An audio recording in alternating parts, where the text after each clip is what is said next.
Eh bien, bonjour à toi. En ce jour de fête des mères, le dimanche 4 juin, là, Pierre finit de se préparer. On a déblayé le campement et il est tout propre, comme quand on l'avait retrouvé. Et puis là, nous sommes donc, comme tu as pu le voir, au bord du lac de l'Ailette. C'est là où il y a des cygnes, des mouettes à tête noire, des goélands, enfin il y a pas mal d'oiseaux. D'ailleurs, c'est eux qui m'ont réveillé ce matin. Mais bon, il y a pire comme réveil. Et puis là, ce matin, on va se diriger vers le village de Corbeny. Rien que le nom déjà m'inspire beaucoup. On espère y trouver la boulangerie pour pouvoir se ravitailler un peu. Et puis voilà quoi, on va tranquillement avancer, toujours sur la Via Francigena, en direction de Rome. Mais bon, Rome, on n'y est pas encore, hein. Même si là, à l'heure actuelle, on en est à peu près à 420 km depuis Canterbury. Et donc voilà, on va chausser nos sacs à dos, puis on va y aller. Let's go! Bonne fête, maman. Let's go. Let's go! Et bien sûr, en ce jour de fête des mères, eh bien, on souhaite une bonne fête à nos mamans respectives. Donc, pour ma part, bonne fête Jacqueline. Bonne fête, Jocelyne, maman. Voilà, on vous aime.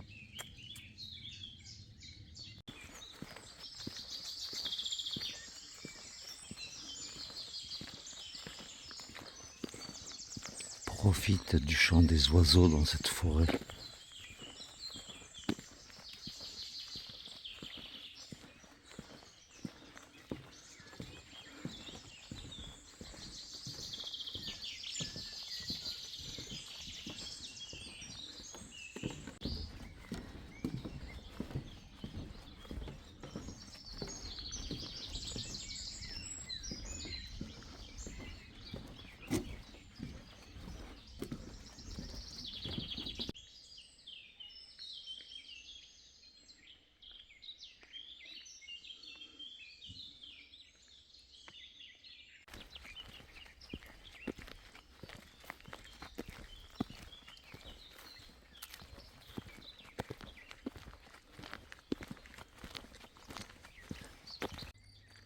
Une libellule qui profite du soleil. Nous voilà rendus dans la forêt domaniale de Vauclair, puisque dans quelques kilomètres, nous allons tomber sur l'abbaye de Vauclair. Mais ça, je t'en parlerai juste après. Début d'étape très agréable dans ce bois. Et nous longeons toujours la voie verte que nous avons commencé à longer déjà hier.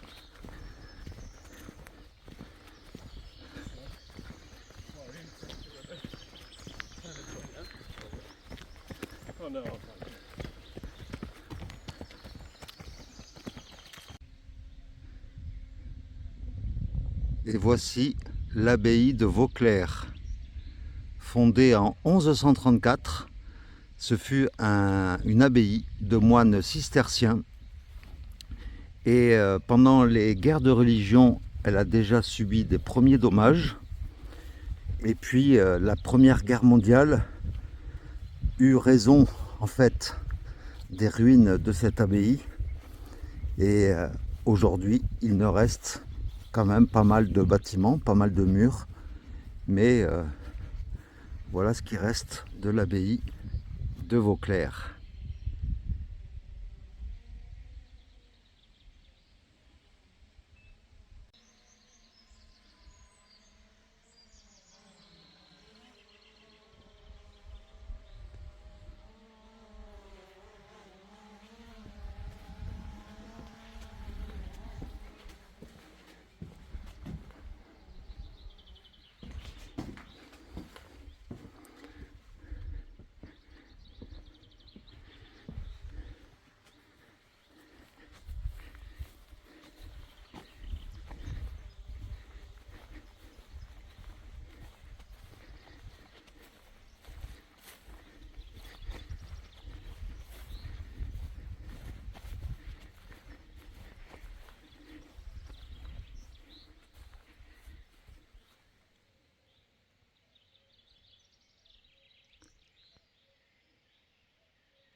Une autre partie de l'abbaye se trouve ici avec le même type d'architecture.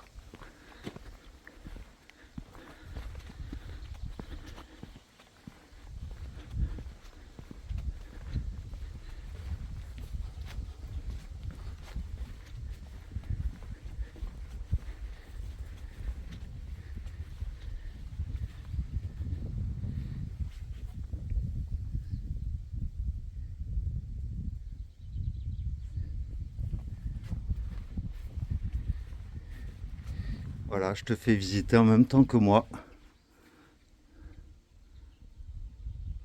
Et je découvre en même temps que toi.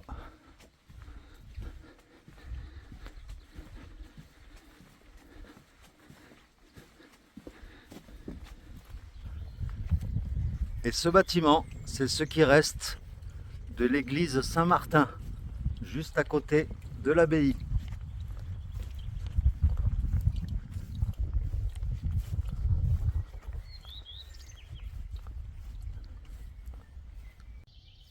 Allez, encore 6 km avant Corbeny, dans la forêt. Attention, chenilles processionnaires. Apparemment, c'est des chenilles qui peuvent piquer. Et sinon, pour la petite histoire, eh bien là, nous longeons en fait également le chemin des dames. Et le chemin des dames, en fait, a été connu pour être le théâtre de très nombreuses batailles pendant la Première Guerre mondiale. Et l'origine de ce nom, en fait, de chemin des dames, remonte au XVIIIe siècle, où en fait les filles de Louis XV, Adélaïde et Victoire, je crois, empruntaient régulièrement ce chemin pour se rendre au château de Boves qui se trouve pas loin d'ici.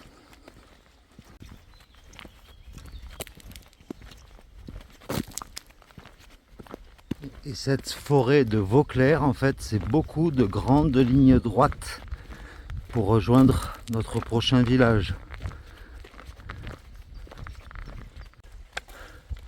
Et bien là, nous nous retrouvons sur une route pour aller rejoindre Corbeny. Eh bien, je peux te dire que dès qu'on est au soleil, même si on est encore que le matin, eh bien, le soleil il tape, et il tape vite et fort. Waouh! Oh. Le chemin pour arriver à Corbeny est interminable. Je ne sais pas si c'est parce que on attend d'y arriver pour se ravitailler éventuellement ou quoi, mais en plus je suis attaqué par les temps depuis tout à l'heure. C'est horrible. Et voilà enfin Corbeny. Mais il faut encore qu'on marche jusqu'à la boulangerie en espérant qu'on arrive avant qu'elle ferme.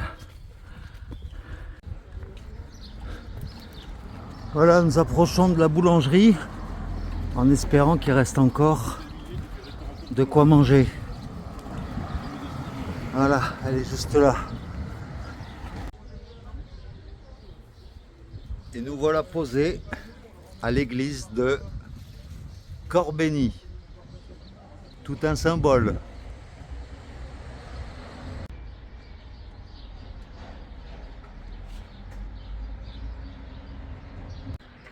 Bon ben voilà, on a réussi à trouver des sandwichs et un peu de pain à la boulangerie.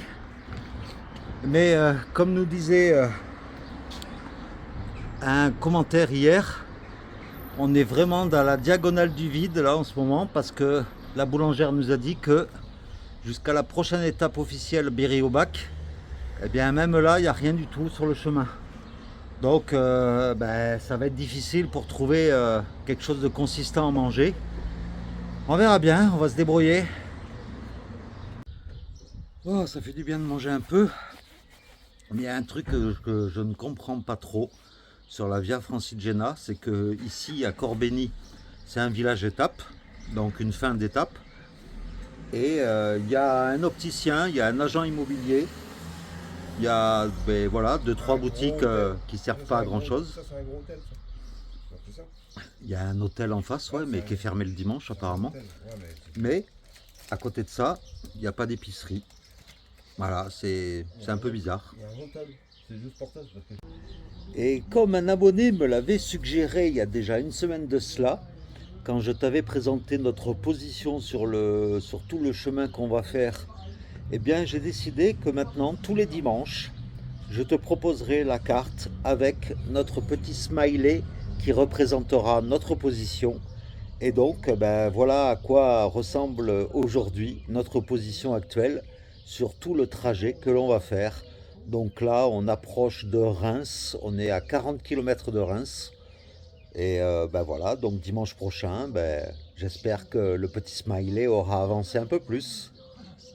Et là, on vient de revoir notre pèlerine Heidi, qui, ben, elle était loin derrière nous apparemment, enfin loin, pas très loin. Et puis là, elle s'arrête là dans le village étape, dans l'hôtel qui est en face. Donc forcément, ça ne doit pas être donné non plus un hôtel. Mais bon, ça nous a fait plaisir de la revoir. Et puis elle nous a dit « Oh, I miss you ». Oh, ça veut dire qu'on lui a manqué, c'est gentil. Eh oui, la Via Francigena nous fait assez souvent marcher sur des départementales pendant des kilomètres. Là par exemple, on en a environ 5 km sur cette départementale jusqu'au prochain village. Pouah, et en plus bien sûr, hein, comme tu peux le voir, il n'y a pas d'ombre.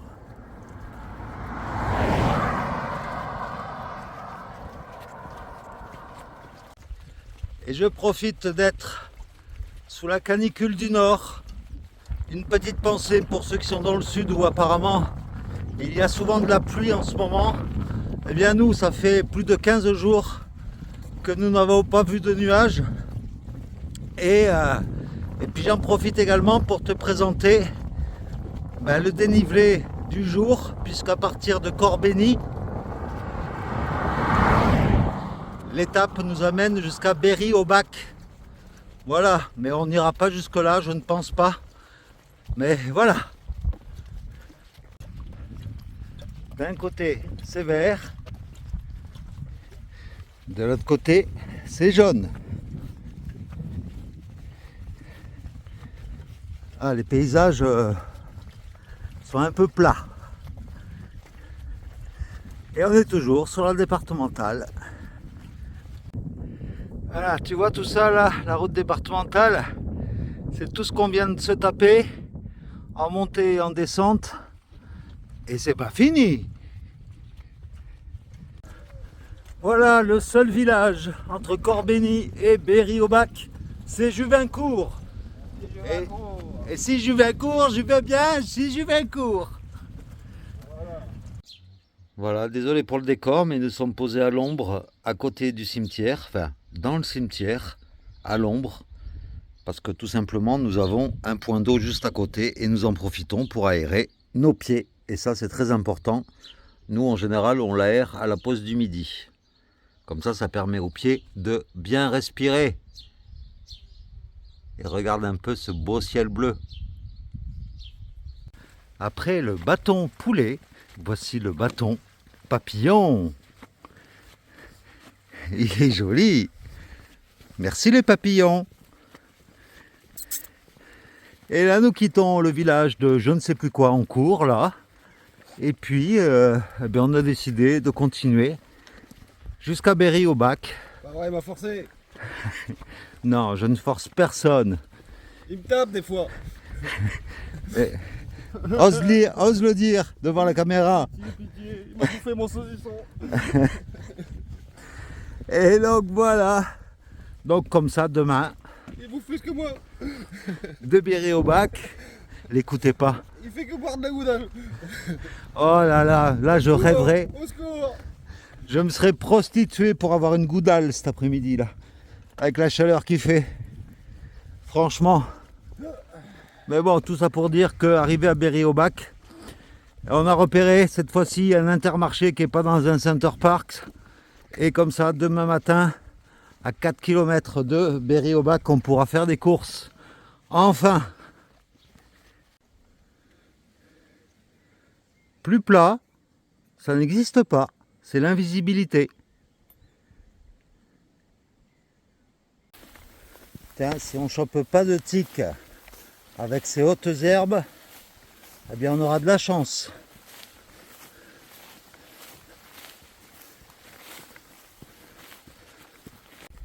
Comme tu peux le voir, un paysage avec vraiment très peu de relief, hein.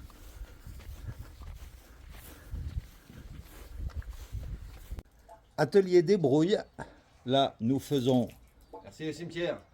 Encore merci le cimetière, oui, puisque là, nous faisons notre lessive. Nous l'avons aussi, enfin, c'est déjà fait. Mister T-shirt mouillé, tu vois un peu. Parce que là, je viens de le laver, et puis je le remets sur moi, comme ça me fait tout frais. Et puis, il va sécher tout doucement.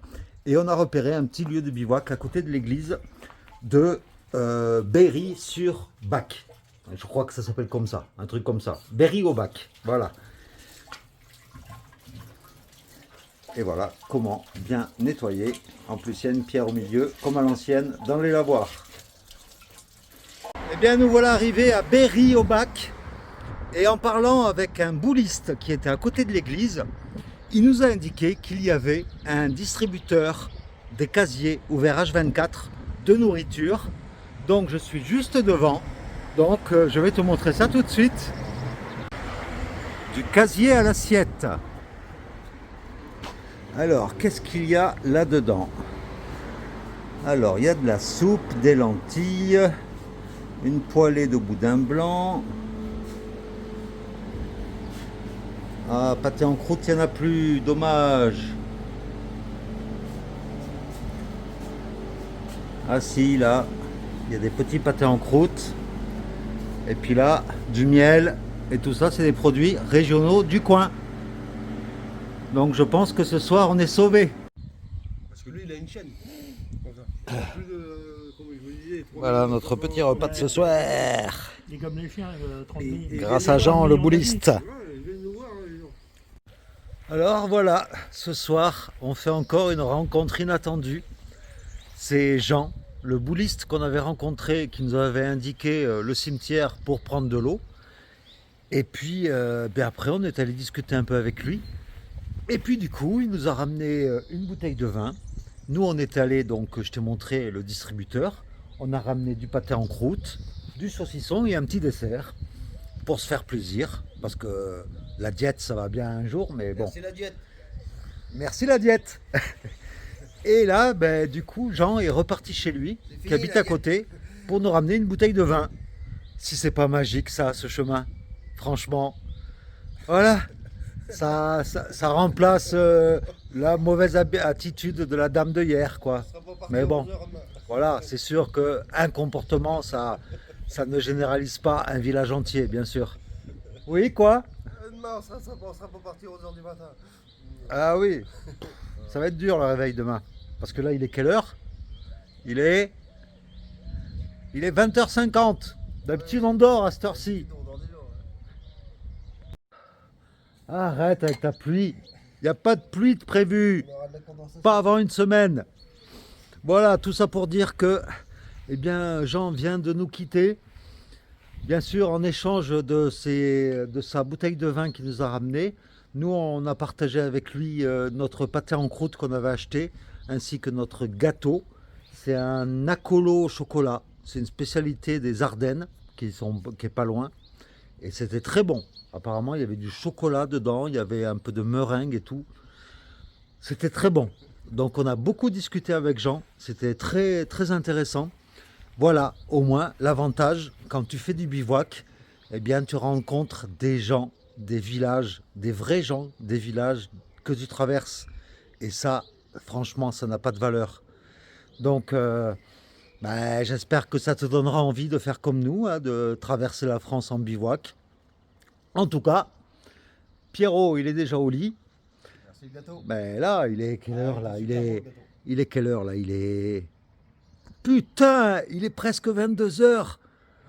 T'imagines un peu? Bon, il fait encore jour, hein. Dans le nord de la France, il fait jour plus tard que dans le sud. Mais voilà, dans tous les cas, j'espère que cette vidéo t'aura plu. Comme d'habitude, plein de gros bisous à toi. Moi, je vais faire le montage encore, donc je ne suis pas couché. Donc, je ne sais pas si tu auras la vidéo ce soir ou demain matin, mais au plus tard demain matin, ça c'est sûr. Et puis, eh bien, Pierre et moi, on te souhaite une bonne nuit. Bonne nuit. Voilà, ciao, à demain.